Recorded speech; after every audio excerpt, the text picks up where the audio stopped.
Vamos lá. Oi, tudo bem?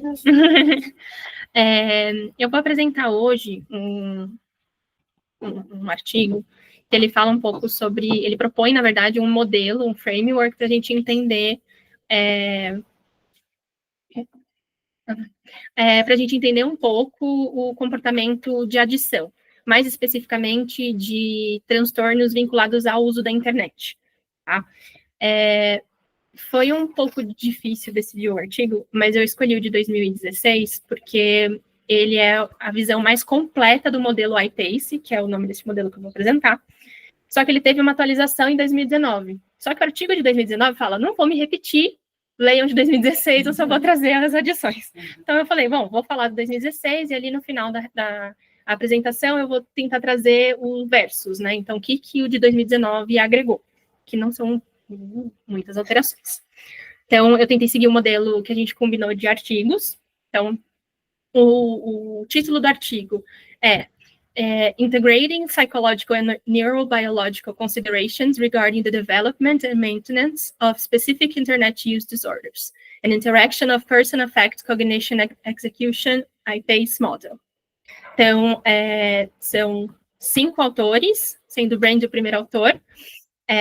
O primeiro autor é da Alemanha, tá? Mas são autores de diversas regiões do mundo, mas principalmente Alemanha, e é um artigo de revisão, por isso não tem uma metodologia, não tem análise de dados, etc. Tá? E a revista é Neuroscience and Biobehavioral Reviews. Gastei o meu inglês do ano já. Então, no artigo, eles propõem que eles têm 3 principais objetivos. Primeiro, integrar o que a pesquisa atual tem descrito sobre o transtorno de uso de internet, que eles chamam, né, em um modelo teórico. Então, o que a literatura está falando, o que a pesquisa está dizendo, vamos desenhar, vamos sentar todo mundo, vamos fazer um mind map, vamos fazer um mapa mental, né? Em segundo lugar,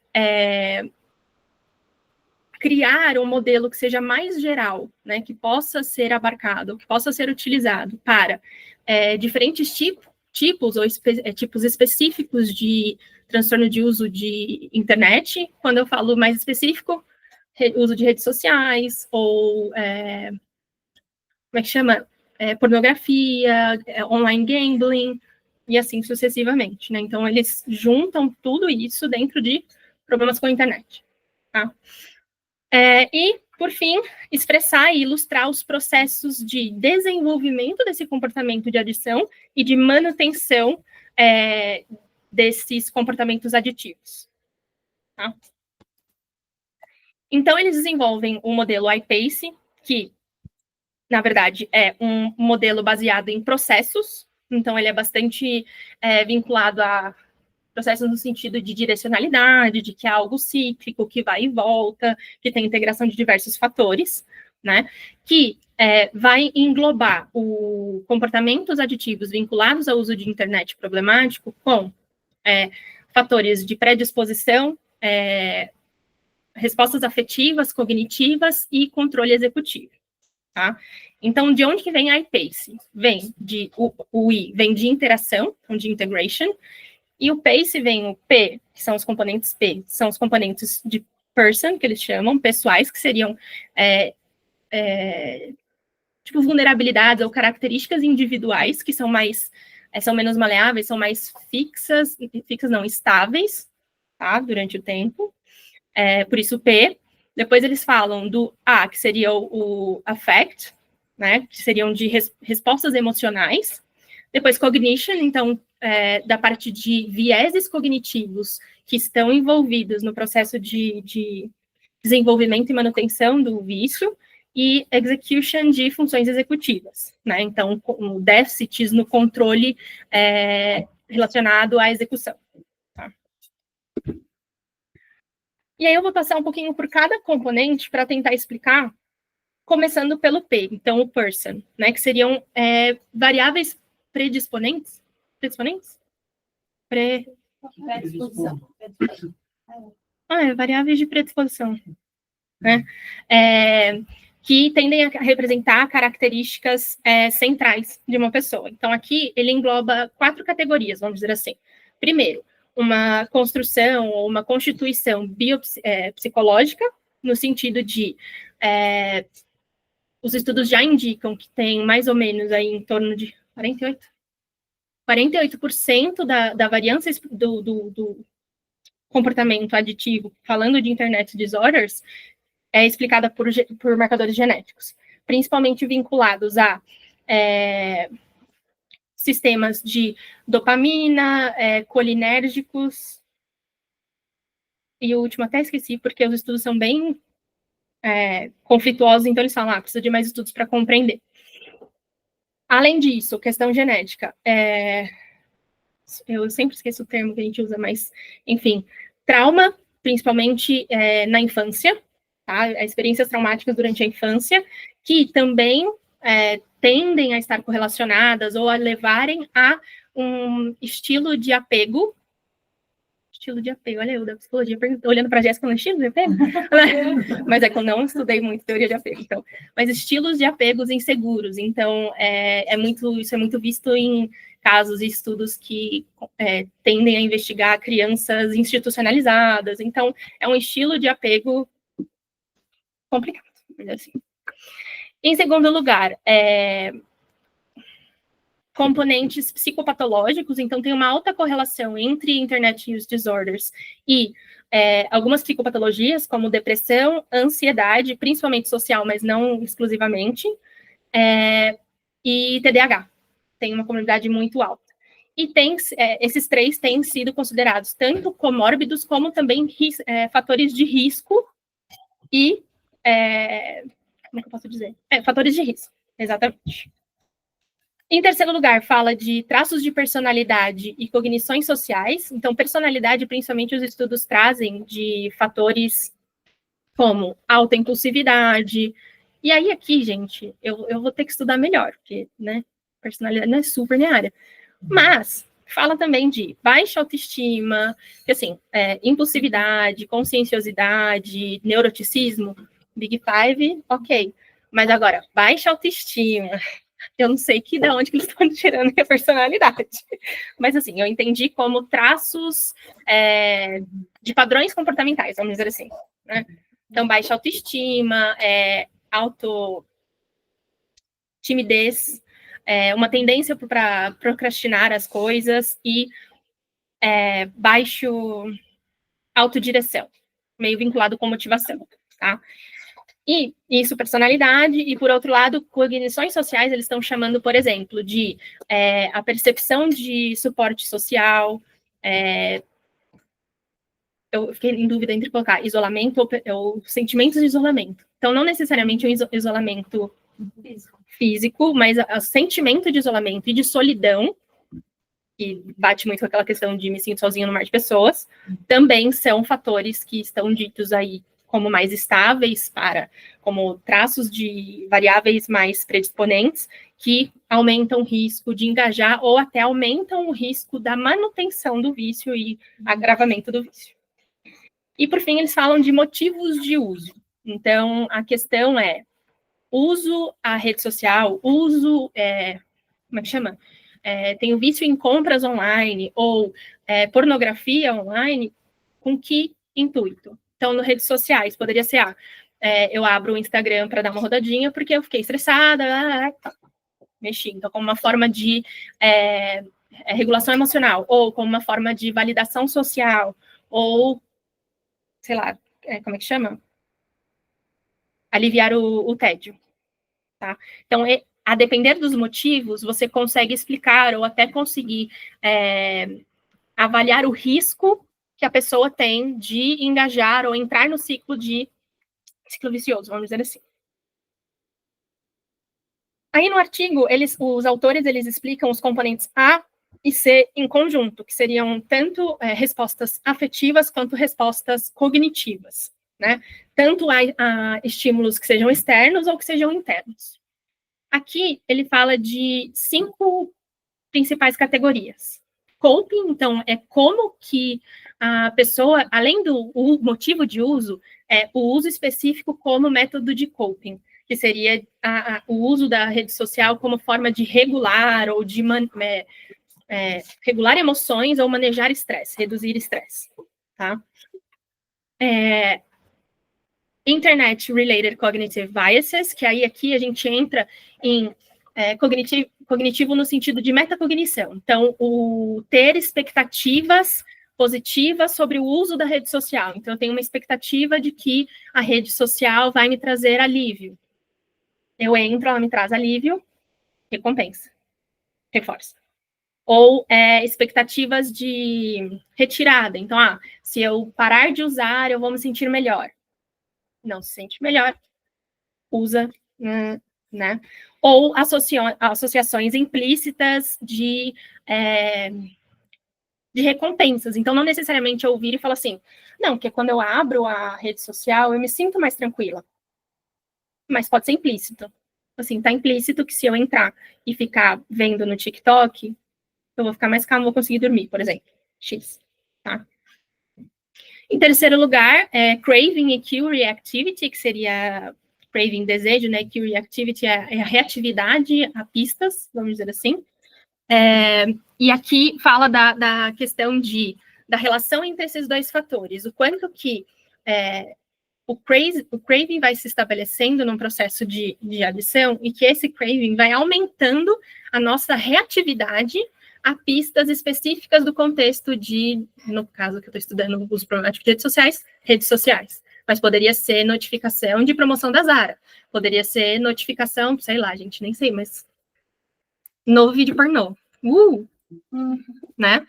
Então, pode ser tanto relacionado a notificações, quanto likes também, ou até o FOMO, Fear of Missing Out. Tá? Em quarto lugar, o urge for mood regulation, então a necessidade. Então, quanto mais você vai aumentando o craving, mais você vai se engajando no comportamento, a gratificação daquele comportamento vai reduzindo e os métodos compensatórios vão aumentando. Então, a necessidade para regular o humor ou estados negativos ou incômodos acaba também afetando esse processo. E os vieses atencionais. Então, os estudos indicam que quando a gente está falando de, como posso dizer, estímulos específicos, então, que eu usei que palavras? Dicas, pistas, isso. Quando eu estou falando de pistas específicas do contexto de internet, vamos ser mais específico ainda e falar de redes sociais, os participantes dos estudos tendem a mostrar uma tomada de decisão, um tempo de reação, na verdade, menor do que quando a gente está falando de estímulos neutros. Então, a gente tende a ter um bias atencional. A gente tende a estar mais... contrário, gente. Menor tempo de reação para... estímulos neutros? Exato. Não. A pessoa é mais rápida para detectar estímulos não neutros. Então, menor tempo de reação para estímulos não neutros. Nossa. Exatamente. Então, a gente começa a ficar basicamente treinado a responder mais rápido a estímulos específicos. O que isso vai naquele ciclo de nossa, faço isso, e fico viciado, só vai aumentando, e por isso que é um ciclo vicioso e difícil de controle, por isso a adição, tá?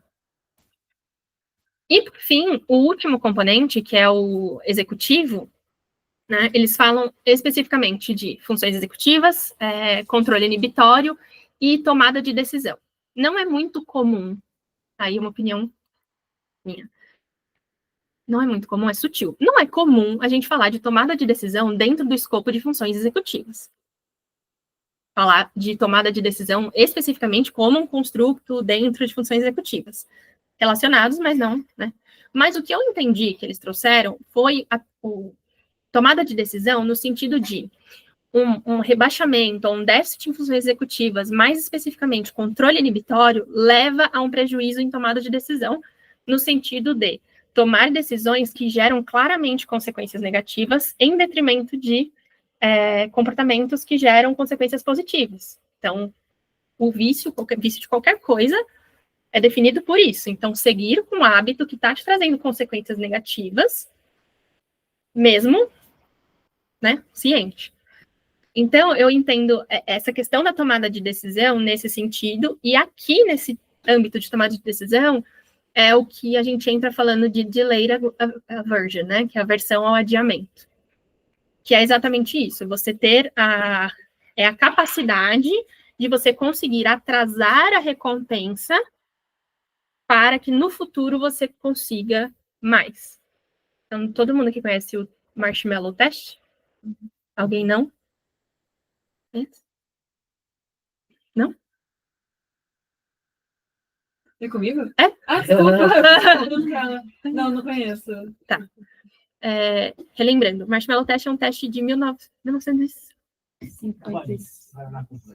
Isso, agora na rolha. Que se propôs a medir exatamente esse componente. Então, que fizeram um teste com crianças, sentaram a criança na mesa e falaram assim, ó, aqui você tem um marshmallow. Aí deram um rolinho de marshmallow e falaram assim, se você não comer esse e esperar, eu vou trazer mais marshmallows. Então, eu vou te dar 2 marshmallows. Então, é algo básico para você conseguir entender essa capacidade da criança, tipo, pô, eu vou ganhar mais, vou esperar um tempo, né? Mas isso é aplicado no nosso dia a dia. Então, assim, guardar dinheiro, estudar. O maior exemplo de delayed aversion é estudar. Lá na 5ª série, por que catso que eu estou estudando isso? É difícil você, na escola, no fundamental, entender que você está estudando, porque lá você vai precisar disso, né? Dieta, enfim. Então, o que o iPace fala? Que os componentes dentro de funções executivas que contribuem para esse comportamento, ou desenvolvem, ou mantêm, ajudam a manter esse comportamento, são um controle inibitório reduzido, tá? Então, tanto do ponto de vista anterior, quanto do ponto de vista durante e déficits causados pelo vício, tá? Então, tem uma redução em controle inibitório. Consequentemente, decisões impulsivas, com prejuízo em tomada de decisões nesse sentido. Então, uma falha principal em delayed aversion, então, de sempre querer a recompensa mais rápida, independente se ela vai ter uma consequência a curto ou médio prazo prejudicial. E eles trazem uma base neural, vamos dizer assim, neurobiológica, de, obviamente, né, de atividade reduzida no córtex pré-frontal. Mas não é nada super específico, fala córtex pré-frontal, né? E reatividade aumentada, atividade aumentada no estriado, que é parte de processamento de recompensa.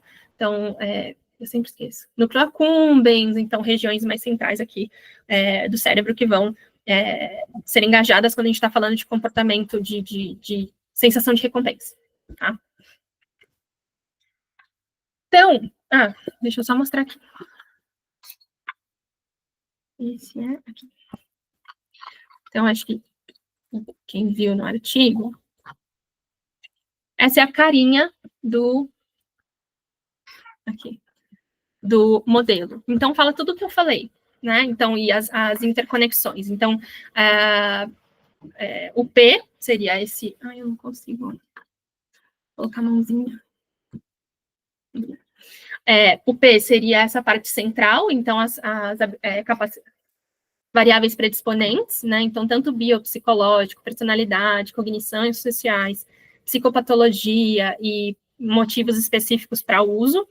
E engajando, então, essa parte cinza é o movimento de uso problemático, né? Então, a percepção subjetiva da situação, né? Então, o quanto que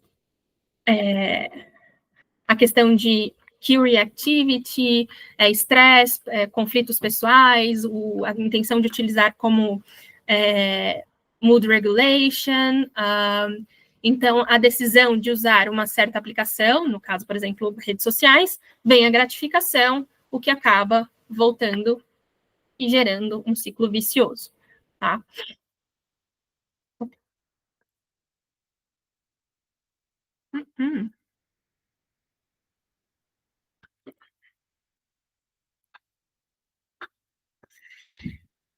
E aí, no artigo, eles trazem implicações ou relevantes ou questões relevantes a partir da discussão deste modelo. Eles dividem em 3 principais categorias.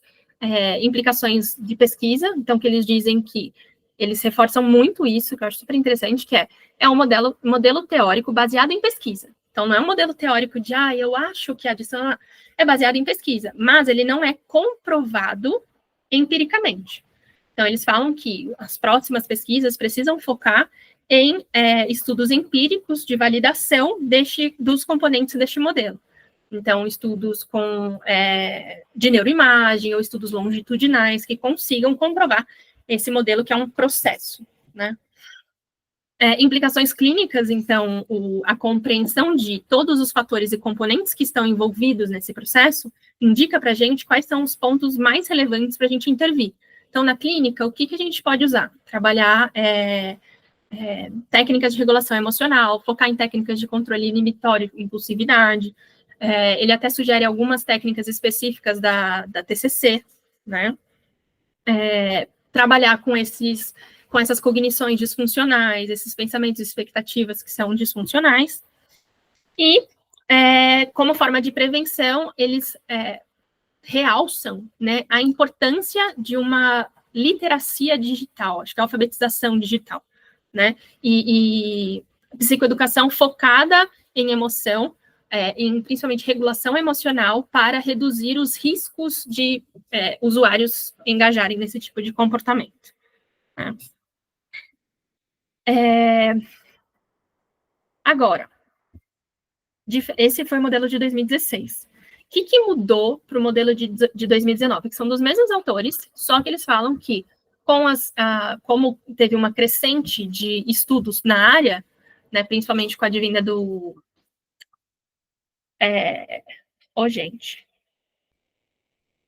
Enfim, com maiores estudos, principalmente vinculados nos usos específicos ou os transtornos específicos de internet, eles acharam e entenderam que o modelo já era passível de uma atualização. Quais são as diferenças? Primeiro, o escopo da aplicação.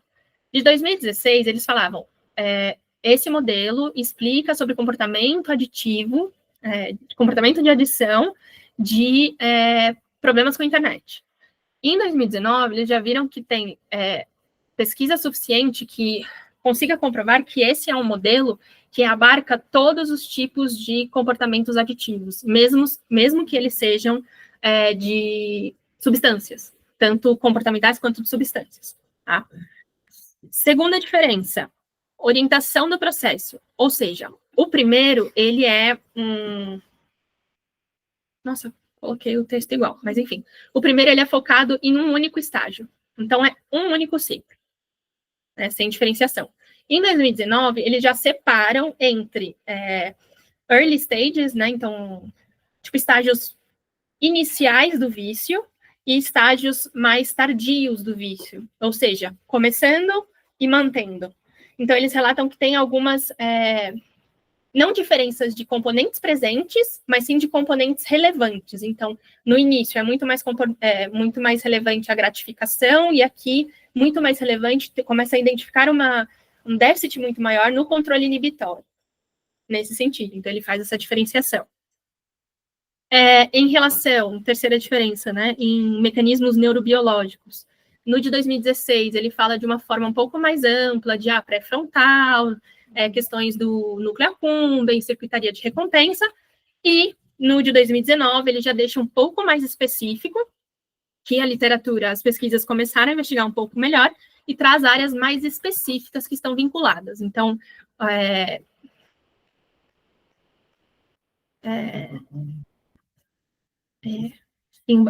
imbalance, tipo um desequilíbrio em circuitaria frontoestriatal, que está vinculado principalmente a prejuízo em controle inibitório e o aumento de craving, tá? Então, começou a ser mais específico. Na quarta diferença, está falando no componente C e A, né, A e C, no caso, que, no caso, nesse modelo que eu apresentei, fala apenas de cue activity e viés cognitivo, e no modelo de 2019, ele faz a distinção do early stage e later stage. Então, sendo que no early stage, no início, né, as expectativas do ponto de vista cognitivo sobre o uso são mais relevantes, junto com o reforço positivo, então a gratificação que você sente quando você acessa, e em later stages, o reforço negativo, então a tirada de algo negativo, então como, por exemplo, nível de estresse ou ansiedade, etc., e a compulsividade tende a ter uma importância maior na manutenção daquele ciclo, tá? A quinta diferença é que no modelo de 2016, ele fala sobre fatores sociais e ambientais contextuais, só que ele só cita, ele não integra no modelo. Em 2019, ele já integra no modelo, falando sobre como esses fatores têm um papel muito relevante na transição de um uso controlado para um uso compulsivo. Tá? E, por último, a integração com outros modelos teóricos. Então, em 2016, são mais passíveis de integração com modelos que são de adição comportamental ou psicológica, e no de 2019, mesmo é isso que torna ele possível para diversos tipos de vício, né? Então, no 2019, ele consegue ser abarcado até em uso de substâncias, tá? Cadê? Aí, eu trouxe só para mostrar aqui o de 2019, para vocês verem um pouco a diferença. Eita!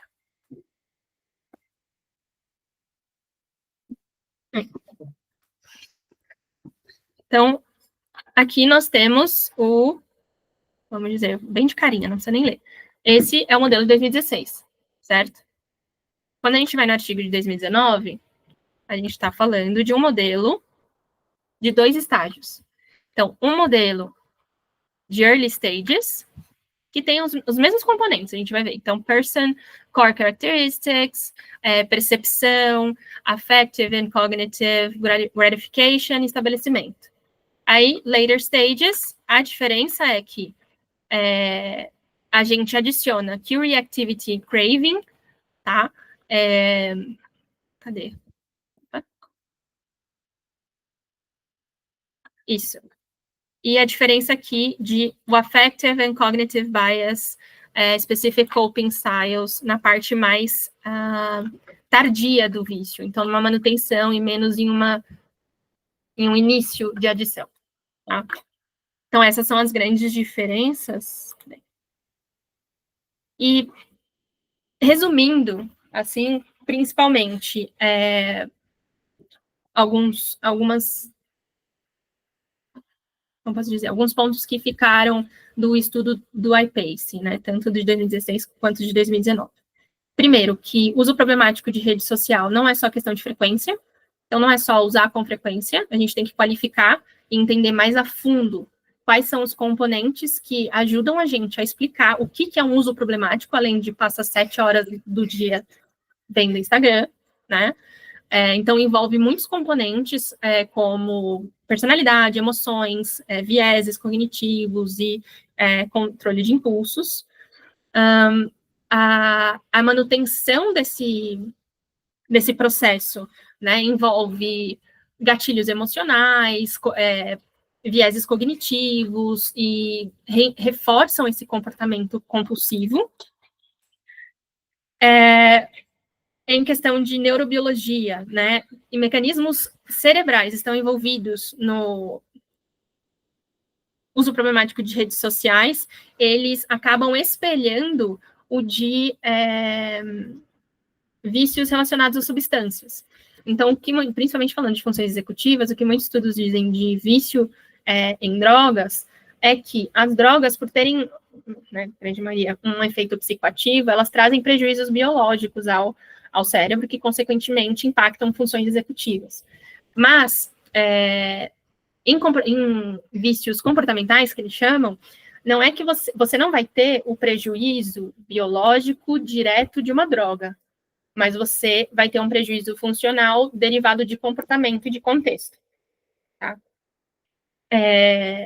E, por fim, as relevâncias, a relevância clínica para isso, né? Então, o quanto que o desenvolvimento e a atualização do modelo traz um caminho de intervenção clínica extremamente relevante. Então, não só para uso problemático de redes sociais, mas quando a gente tem um paciente ou uma pessoa, ou até para conhecimento público, né, que está com risco, tem sinais de risco para desenvolver esse tipo de comportamento, também a gente vai ter noção de quais são os principais componentes que a gente precisa intervir para ajudar essa pessoa a não cair nesse risco, ou ampliar, ou sair de early stages para later stages do vício. Né? E é isso.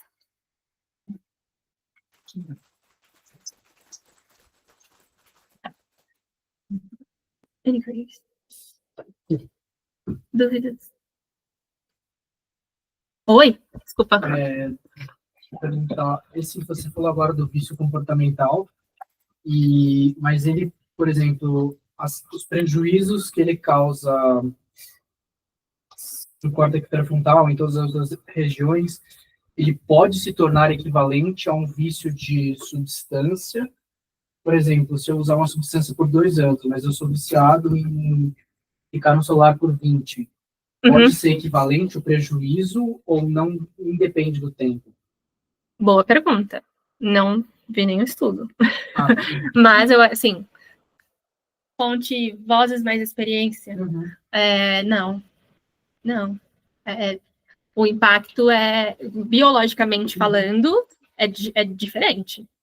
Então, por exemplo, a sequelas do ponto de vista de uso de substâncias em relação à estrutura neuronal, estrutura cerebral, você vai ter sequelas a longo prazo, que podem não ser remediadas. Quando a gente está falando de vícios comportamentais, vamos dizer assim, você tem mais possibilidade de conseguir correr atrás do atraso. Entendeu? Amanda, Oi. mas pode vir a ser algum impacto tipo, no desenvolvimento do cérebro, por exemplo, um adolescente que tem Com certeza. E aí, mesmo não sendo parecido com a droga, tem um impacto tipo, na estrutura cerebral. Sim. Porque, falando de adultos, a gente já está falando de principalmente 25 e tal, a gente está falando de uma circuitaria já presente, já construída, que pode, né? Enfim, agora, quando a gente está falando de criança e adolescente, que a gente está tendo um desenvolvimento, aí o perigo, o risco é muito maior, que aí sim a gente pode ter sequelas muito mais, como que eu posso dizer? Duradouras do que quando a gente está falando de um processo que se iniciou na vida adulta. Entendeu? Gostou? Diga. Outra questão. Você falou no começo da questão genética, né? Que a gente já sabe que ficam esses resquícios, por exemplo. Por exemplo, meu pai foi viciado, sei lá, em heroína. Eu tenho uma predisposição maior a ficar viciado em heroína. Nesse caso das redes sociais, como a gente não tem ainda uma geração formada de adultos que tiveram a presença em 100% da vida deles da rede social, a gente pode pensar na hipótese de que os meus filhos, se eu me torne um viciado, sei lá, pegar o meu irmão tem 15 anos, ele usa muito celular, imagino que ele vai usar pelos próximos 5 anos, e não diria que ele é viciado, mas pode se tornar um viciado. Os filhos dele vão ter uma predisposição maior a se tornar viciados em redes sociais, mesmo não tendo uma substância envolvida? Acho que tem alguns pontos. O primeiro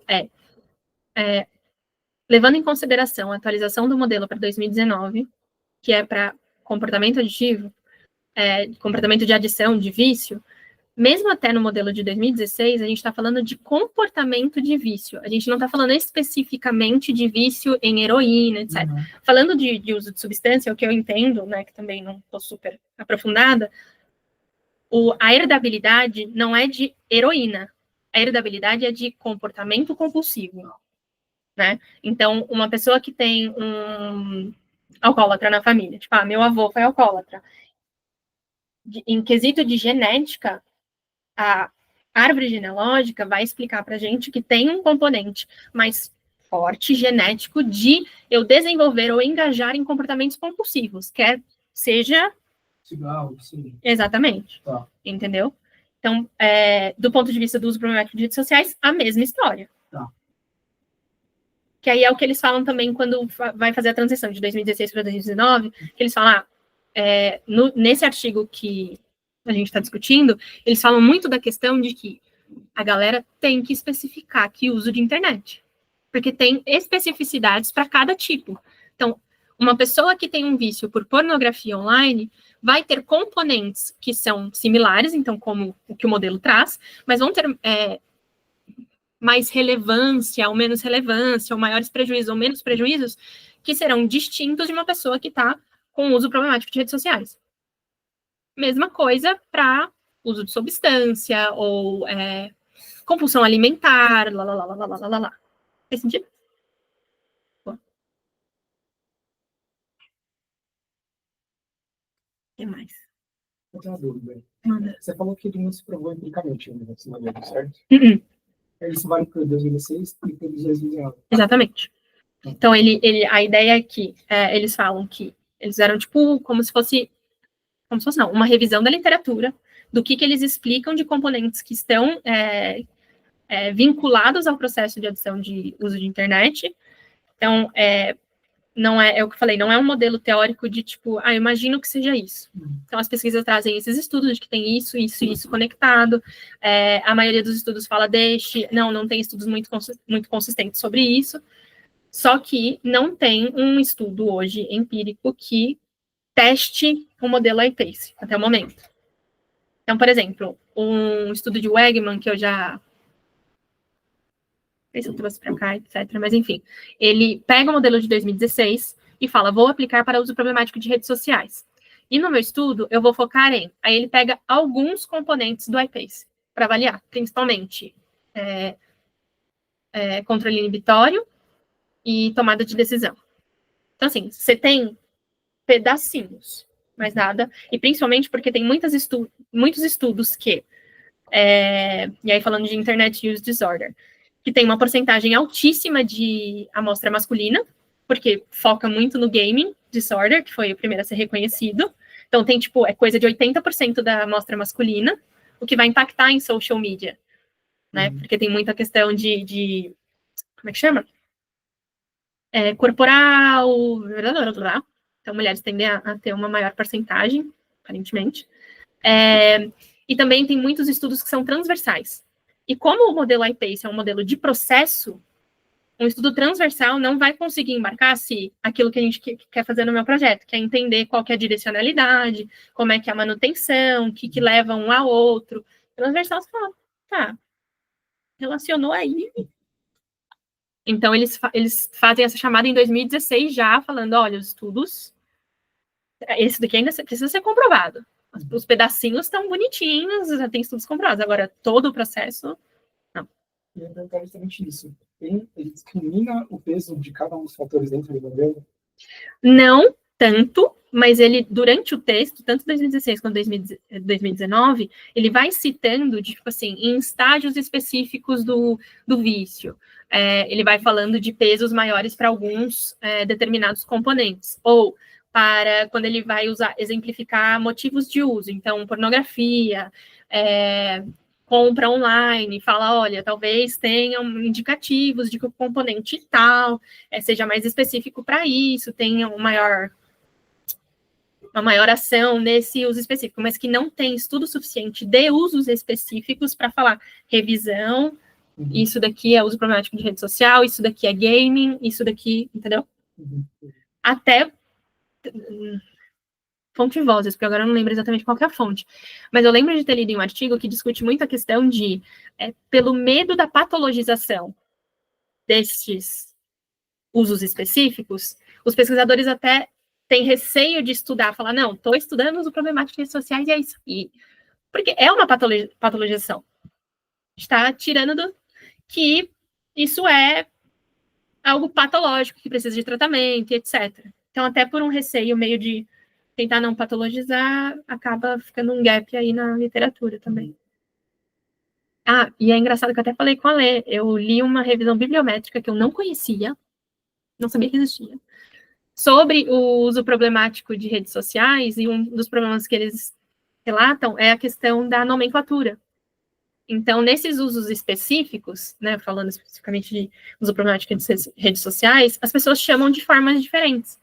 Então, tem gente que chama de social networking, tem gente que chama de uso de redes sociais, tipo, social networking and communication. Então,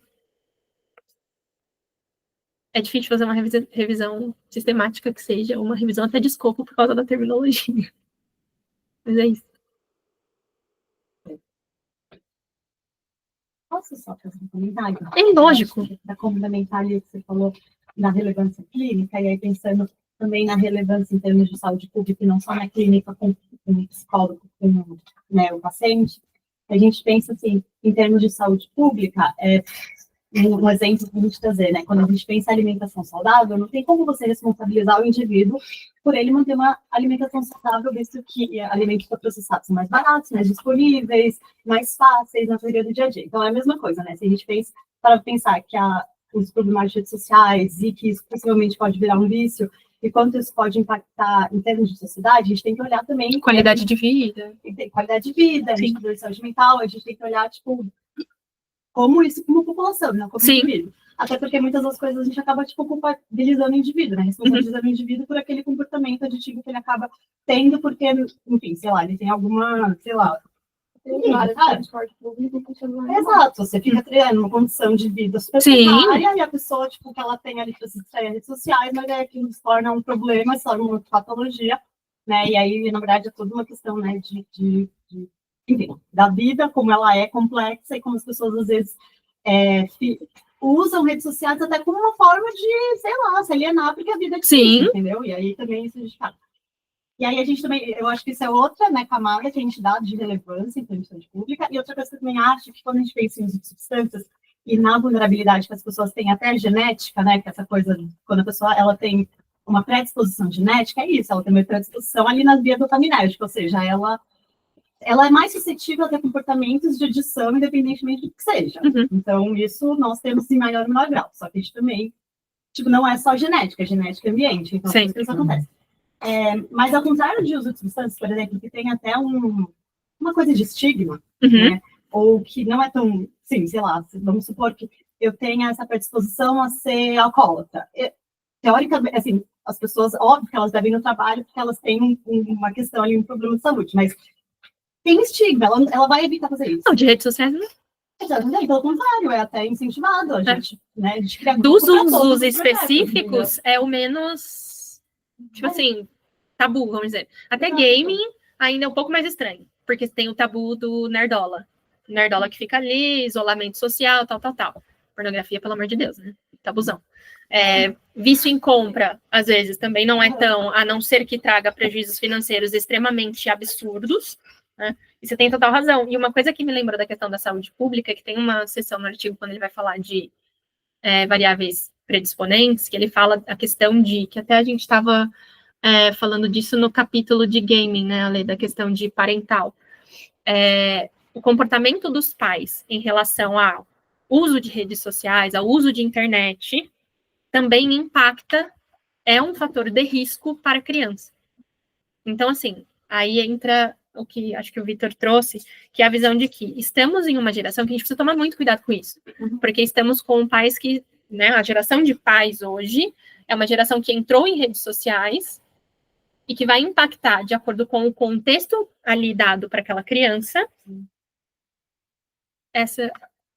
esse fator de risco, vamos dizer, para vício. Então, é uma questão de saúde pública, até porque quando eles falam de, como que chama? Na prevalência. Quando você intervém antes de ser um problema. Prevenir. É isso! Nossa! Ai, que nervoso. Em questão de prevenção, essa questão da alfabetização digital está muito importante. Tanto que mês passado, ou esse mês, que o governo lançou a cartilha. Lançou uma cartilha de uso de telas para dispositivos, internet, para crianças e adolescentes. Então, com pesquisas e, enfim, baseado em evidências de guidelines, basicamente, para pais e professores É uma compreenderem. linguagem bem... Tô achando super legal o documento. Eu não consegui ler ainda, porque eu tive essa questão da aprender. Mas tá aberto aqui, porque eu baixei justamente porque eu achei interessante a temática. E eu acho que isso é importante, que é uma coisa que eu sempre discuti com a Lei, a questão de prevenção, de ter uma psicoeducação, de existir como que eu uso, velho? A gente tá descobrindo agora os prejuízos, então como que eu uso esse negócio, né? É na França, não é? Que eles colocaram como 2 anos mais processo de tela. Boa pergunta. Não sei. Não, mas na teoria... Não, de tela eram 2 anos de idade. Aqui no Brasil, mas eles estavam Não é no Brasil, é Sociedade Internacional de Pediatria.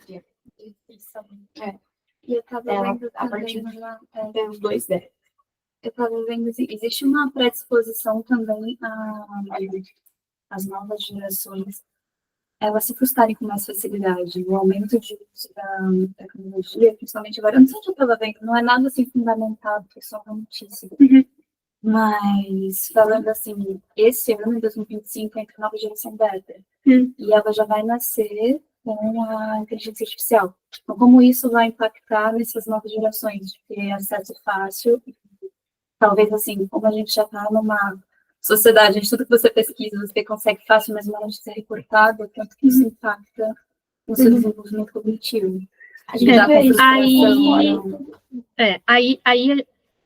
Aí é uma opinião pessoal, acho que a gente tem que trilhar com cuidado para não demonizar a tecnologia.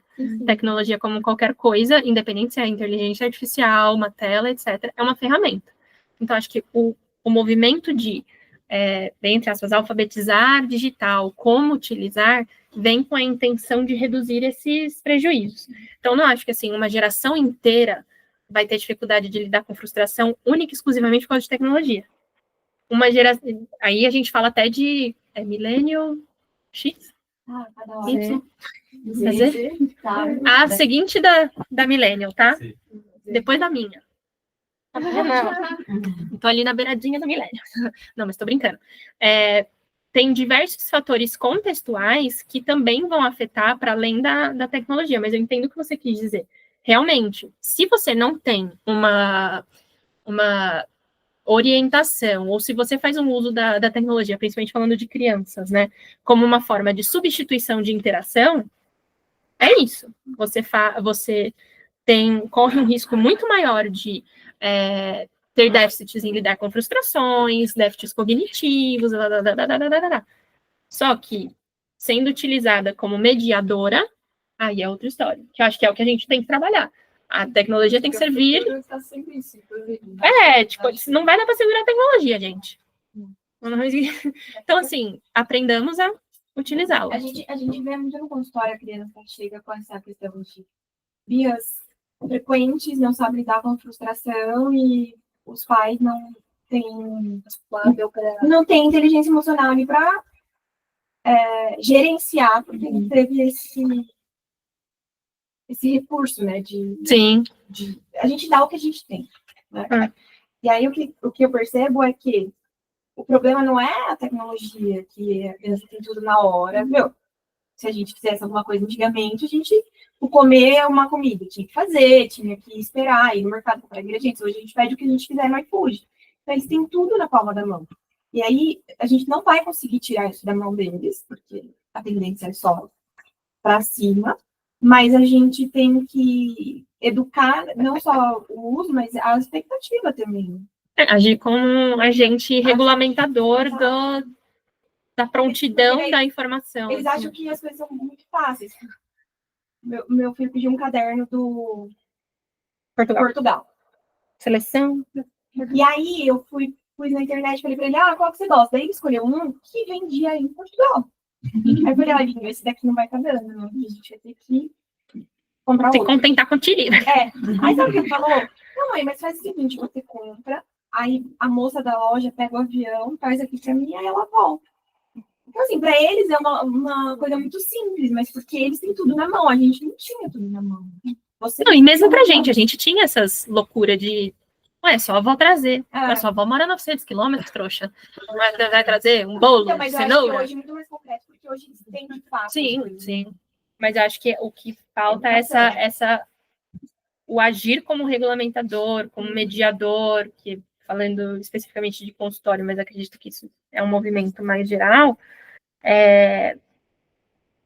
a dificuldade de se ver como uma possibilidade de um agente entre a tecnologia e a criança. Você tem controle sobre isso? Deveria ter controle sobre isso, sobre o acesso. Então, muitos pais chegam e falam, meu filho está viciado em celular. Como, tipo assim, como uma forma de criticar o filho. Eu falo, mas peraí. Quem é o... Uma coisa é tu falando, né? Chega uma pessoa mais velha e fala assim, meu filho de 25 anos tá viciado em celular. Eu falo, nossa, putz, que pena. Pega um celular. Mas agora, falar disso de uma criança, você tá falando única e exclusivamente da sua alçada. Então, acho que é um problema bastante sério, principalmente tendo a informação de que os estudos já indicam que a forma com que os pais lidam com o uso da tecnologia, de internet, impacta também a forma como que as crianças vão ver, não só de internet, mas de gaming também, foi o que a gente viu no capítulo. Eu acho. E não digo para trás significativo de desenvolvimento. Yes. Por isso que eu nem tô falando de infância, né? Eu entro que Porque eu não quero descobrir crianças de 8 anos com Instagram. Eu que quero me manter na negação. É isso. Tá doido. TikTok. Não. Dizendo. Nossa. Vai se tratar. Vai ser o quê? Eu tenho uma pergunta. Manda. Você acha que o fato dos pais serem tão liberais com o celular, com os filhos, tem relação com o fato deles não terem tido isso na infância e não entenderem como isso pode afetar, assim, depois de muitos anos? Relação tem, causa não sei. Opinião. Com certeza. Qualquer comportamento que... assim, se você não aprende durante a sua vida, como que você vai ensinar? Então, assim... Teve alguém para, por exemplo, o smartphone, quando eu tinha 15 anos de idade, mais ou menos, assim, de acessibilidade, tá? Não que foi criado quando eu tinha 15 anos. Então, assim, os meus pais, ninguém sentou para me ensinar como que usa, tanto que hoje eu sei muito mais que meus pais, porque eu fui fuçando. Então, assim, como que você vai ensinar algo que você não teve acesso? É complicado. Fora, como que você vai ver que algo é um problema grave se você não teve acesso à informação e se você não tem acesso ao futuro para ver as consequências? Por vezes você só vê o benefício, né? Eu coloquei um vídeo lá com umas letras. Pelo menos me deixou em paz. A gente critica, a gente trabalha com criança, mas assim, no dia a dia, um dia a gente estava em casa e a gente estava querendo pintar. E aí os meus filhos, né, tipo, também terror. Aí a Amanda pegou, cadê o tablet do neném? Eu nunca achei que eu faria isso. Mas é que, tipo assim, eu entendo perfeitamente, pai. Perfeitamente. Na pandemia, então, que vinha pai e mãe chorando no consultório, não, eu deixei no tablet, tá tudo bem. Acontece. Vamos, né, daqui pra frente, vamos tentar outras formas. É compreensível, mas já se tornou um problema mais concreto e que a gente já tem algumas soluções para utilizar. Basta, ao invés de só apontar o dedo e falar assim, tá sendo Uma culpa, né? Tá, não, tudo bem. A gente tem algumas alternativas, vamos tentar fazer diferente. É isso. A gente não tá no ponto de, você já deveria saber disso. Não é tipo eu virar e falar assim, explicar o que é racismo. Eu queria adicionar um ponto, só para coisa rápida. Eu trabalhava na pediatria, né? E aí a criança fica muito tempo lá tomando medicação. E tinha muitos pais que se culpavam, falando que eles estavam mais birrentos por causa do uso do tablet. Mas tem uma série de outras coisas acontecendo com a criança. Ela está tomando corticoide, por exemplo. Ela está recebendo injeção, ela está sendo dor. Então, às vezes, acontece a gente colocar na tecnologia como um único culpado. E esquecer tudo a gente está acontecendo. Todos os efeitos contextuais, tudo. Contexto é tudo, gente, pelo amor de Deus. Que é isso. Tem Quando a gente fala... mas o tal... menina. Uau. Foi muito Valeu, bom, galera, Amanda. da Obrigada. gravação.